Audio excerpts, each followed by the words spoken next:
So welcome to Code Express channel.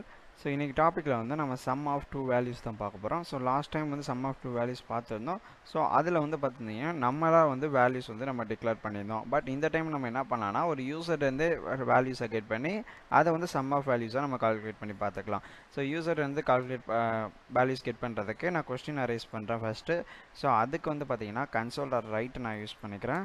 Use பண்ணிட்டு இங்க என்ன பண்றேன் அப்படின்னா enter value for x xன்னு ஒரு வேரியபிளுக்கு வேல்யூ என்டர் பண்ணுங்கன்னு சொல்கிறேன். அவங்க என்டர் பண்ணுற வேல்யூ வந்து இன்டீஜர் பேஸ்டாக இருக்கணும்.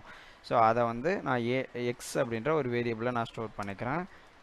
ஸோ int.pass console.readline வந்து நான் யூஸ் பண்ணிக்கிறேன். Okay, next same like that நான் இப்போ என்ன பண்ண போகிறேன் அப்படின்னா another one values வந்து நான் கெட் பண்ணணும். ஸோ அதுக்கு இதே கோடை நான் அப்படியே காப்பி பண்ணிக்கிறேன்.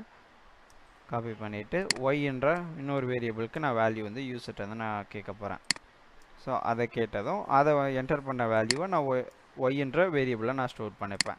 ஸோ இப்போ என்ன பண்ண போகிறேன் அப்படின்னா அதுக்கும் நம்ம ஃபார்முலா வந்து ரைட் பண்ண போகிறேன். So into z equal to X plus Y அப்படின்ற அந்த ஃபார்முலா வந்து நம்ம ரைட் பண்ணிக்க வேண்டியதான்.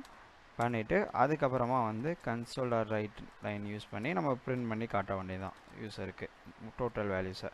ஸோ அப்போது இங்கே வந்து z அப்படின்றத கால் பண்ணிட்டா போதும், நமக்கு வந்து டோட்டல் z-ஓட வேல்யூ வந்து நமக்கு கால் ஆகிரும். ஸோ இப்போ நம்ம இந்த ப்ரோக்ராம் வந்து ரன் பண்ணி பார்க்கலாம்.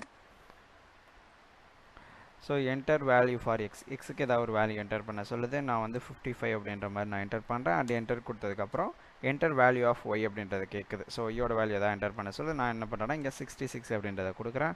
அண்ட் என்டர் கொடுத்ததும் 121 அப்படின்ற அந்த ஆன்சர் வந்துடுச்சு. So because z equal to x plus yன்னு கொடுத்துருக்கோம். ஸோ இதான் வந்து sum of two values by getting the value from the user அப்படின்றது. ஸோ இது மாதிரி நீங்கள் வந்து .NET பற்றி நீங்கள் தெரிஞ்சுக்கணும்னு வச்சிங்கன்னா நம்ம கோட் எக்ஸ்பிரஸ் சேனலை சப்ஸ்கிரைப் பண்ணி வச்சுக்கோங்க. அண்ட் தேங்க்ஸ் ஃபார் வாட்சிங்.